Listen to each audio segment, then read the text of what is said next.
So in Unit 5.1, we discussed the idea of coordinate plane and plotting points, and we talked about the horizontal and vertical axis and the different quadrants and the x-coordinate and the y-coordinate, which was all pretty much a review of what you guys have done in times past. Today we're going to be talking about functions.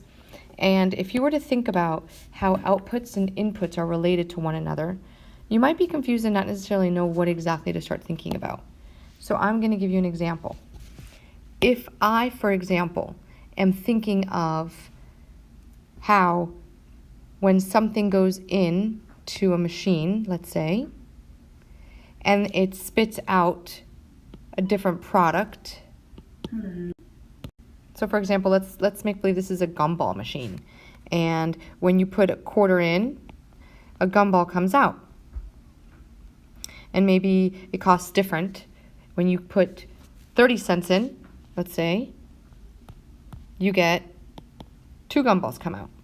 So the input, what you put into the machine, is related to the output. The input is related to the output. Now, that can actually be applied to the concept of graphs. If I have my coordinate plane and my x and y, and I tell you 0, 1, it means you're going to go over 0 and up to 1. But if I have 1, you might have a different corresponding y, 1 to 2. What we're going to be talking about today is a thing called a function. And the word function simply means that a function is a relation or a group of ordered pairs. So in order for a function to be a relation, the outputs are related to only one specific input. So let's look at these. This here is a group of ordered pairs. That's called a relation. This here is a group of ordered pairs. That's also called a relation. This relation is also called a function because the x values do not repeat. They're only related to one specific y value. Here are my x values, -2, -1, 0, 2, 3, and 5. -2 is related to 4, -1 is related to 3, 0 to 2, 2 to -3, and so on. None of the x values repeat. Therefore, this relation is called a function. In this case, this is also a relation, but it is not a function because the x value of -1 repeats itself, and it has different y values related to it. -1 gave you 3 here, but -1 gave you -7 here, which goes straight into the idea of what a function is mathematically. It is really relying on mathematical relationships that show how different quantities, like an output, depends on another quantity. In science, you might have seen something like examples of science experiments. So for, like, let's say that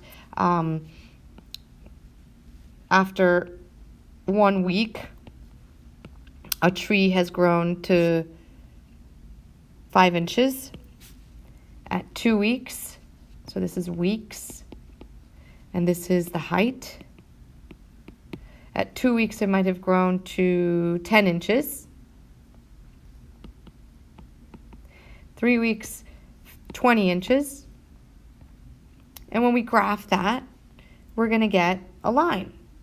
In this case, if you were to think about inputs and outputs, or x's and y's, x is always the input, and y is always the output. The y is always dependent on x.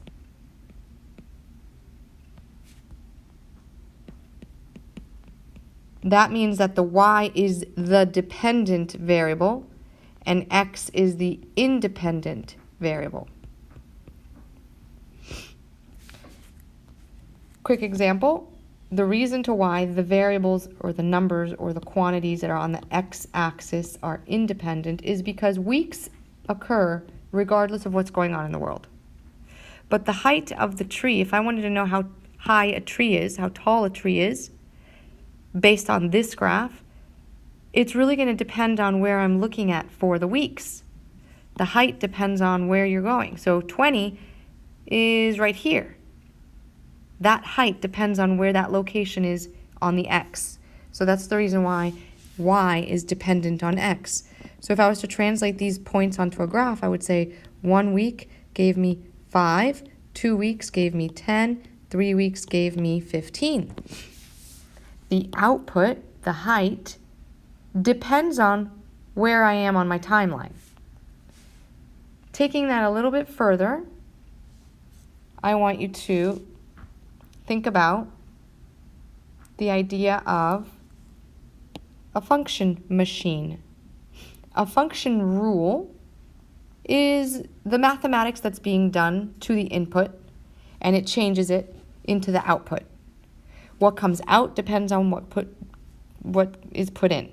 The y depends on the x. X goes in, you do something to it, and y comes out.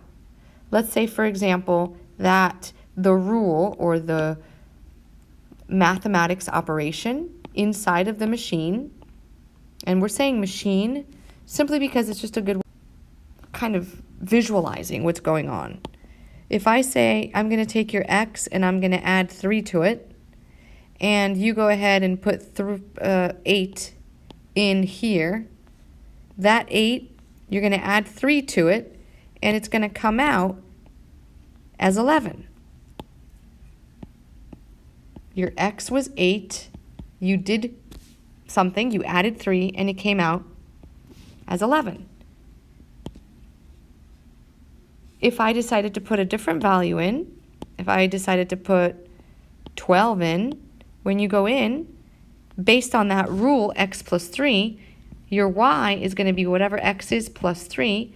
If you put 12 in to your function machine or to your rule, then your y is going to be 12 plus 3, which is 15.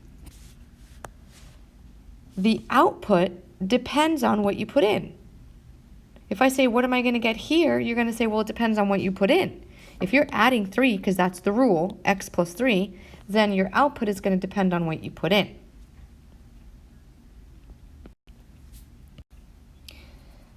This that you see here is called a function table.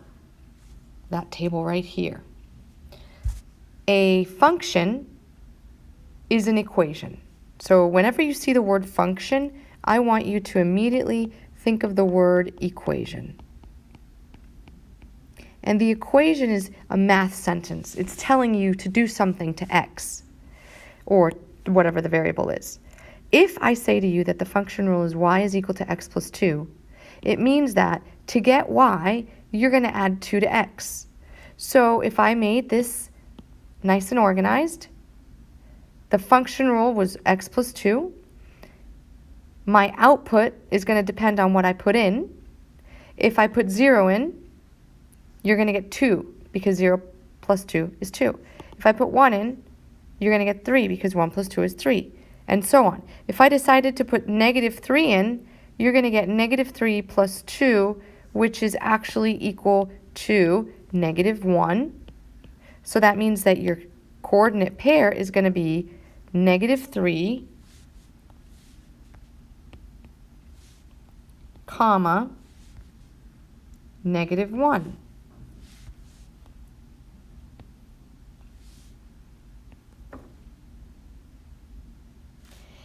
So you realize that when you have a function rule, when you have an equation where you have 2 different variables, you can actually create an organized table where you can figure out what y you get based on whatever x you put in. So your values of x are going to be whatever you choose. You might have chosen 2, negative 4, negative 7, and negative 8. And then you added 2 to each of those. And you got different outputs because those outputs were related to that specific input that you put in. And then you're going to get ordered pairs, 0, comma, 2, 1, comma, 3, 2, comma, 4, negative 3, comma, negative 1. And what can you do with ordered pairs? You can graph them. So if you decided to take those ordered pairs, you realize that these are points, which can then be graphed and the line connected, and you have a straight line. So what we're talking about in this unit, in this section, is the idea that when you have x values and you do something to them, when you have a rule, an equation, you can put x's in, do whatever the function rule or the equation tells you to do, and you're going to get a corresponding output based on what you put in. And then you're going to have a relationship, kind of like we had proportions where they were related to each other. This 0 is related to this 2 by x plus 2. This is what you did to it. This 1 is related to 3. The 2 is related to 4. That's where we get the ordered pairs. That's where we plot them on the graph, and then you connect the dots. So going back to the idea of a relation and a function, the reason to why functions can be written in function tables is because you can tell what the input is going to be, the x values. You can perform the operation to them that you're telling it to do, and you're going to get a different output, a different y value for what you put in. Thinking of the function machine or the function equation model, if I am doing something here, I don't know, let's say I'm multiplying x by 4 and then I'm subtracting 2 to it. If I put 1 in here as my x value, I am going to do 4 times 1, because that's what x is. Then I'm going to subtract 2. 4 times 1 is 4. 4 minus 2 is 2. My y value is going to be 2. My output is going to be 2. If I put 2 in, 4 times 2 is 8. 8 minus 2 is 6. My output is 6. So when you put 2 in, you're going to get, sorry about the bell, you're going to get 6 coming out. When 2 goes in, 6 comes out. If I was going to come back here to this function equation and put 1 back in here, I am definitely going to get 2 because I'm doing the same operation. That's why the y doesn't give you a different x value. That's why if I gave you an xy table or a table of values and I wrote down 1, 2, 2 and 6 as these, let's say, and then I said 1, 3, you know this is not a function, because in order for it to be a function, 1, the x values can't repeat themselves. And rationally, in order for it to work like function, the word function means, if you put 1 in, it's going to give you 2 out. If you put 1 in later, it better give you 2 out, otherwise it's not working. So that's what we mean by the relation and the idea of functions not repeating their x values. So what you guys are going to do now is we're going to go ahead and complete the worksheet that's on Canvas, which we called F5.2. It looks something like this. And I want you to take a look at the different types of questions that you're going to have. The first type of questions are, and I apologize for this thing here, I actually took a picture of my screen instead of inserting the file like I normally do. The first part is asking you to tell whether the relation is a function. And remember, in order to tell if a relation is a function, the x values cannot repeat. In other words, you can't get an x give you 2 different y's.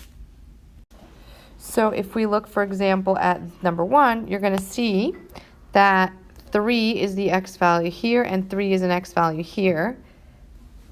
3 gave you negative 8 in this output, 3 gave you 2 in this output, so this is not a function. And you're going to take the same approach with these here with the table. And what you're going to do is you're just going to kind of look at them in the sense of relation. So we have 1, 2, negative 3, 6, 8, 6. you could look all at the x values, and because none of the x values are repeating, this one would be considered a function. Yes, it is a function. And then the only way that you can actually look at the graphs to see if they are functions is by either extrapolating the points. So for example, this point here is 1, 1. Or there's another way to check for functionality. You could check if it's a function on a graph by using what we call the vertical line test. So if you think about a vertical line, so if I have a coordinate plane and I have a vertical line, if this value is 1, all of these points would be like 1, 1. This one might be 1, 2. This one down here might be 1, -1. And you notice that the x values are repeating. So it is not a function. So you could use the vertical line test to see if a graph is a function. So if I was to look at number 8, for example, that is a vertical line, and I can put a vertical line through it, which means that I'm going to repeat my x values at all of these locations, which means this is not a function. And the last part of the worksheet looks like this. Very complicated looking, but in reality all you're doing is substituting. This f parentheses x simply means the same thing as the words function of x, which basically translates to how x works with y. So if we have the equation f of x, and that's how you say f parentheses x, f of x is equal to 4x minus 2, they want to find each function value. They want to know what f of 3 is. Basically, you're just putting 3 into x. So for number 9, you would do 4x, and you're putting 3 in for x, minus 2. And 12 minus 2 is 10. So f parentheses 3 is equal to 10. So all you're doing is plugging in the value into the x value. Same thing with g parentheses x. G parentheses x is just basically another way of saying it's a function. I honestly don't know why they do that instead of just saying y equals, but that's what they do. They want to make sure that you know it's a function. And so in this case, for number 17, it's telling us if g of x is 3x plus 6, then g of 2 is going to be 3 times 2 plus 6, which gives you 12. And once you're done doing the entire worksheet, please be sure to upload into Canvas for full credit. Email me guys if you guys have any questions, and I will see you guys on Tuesday.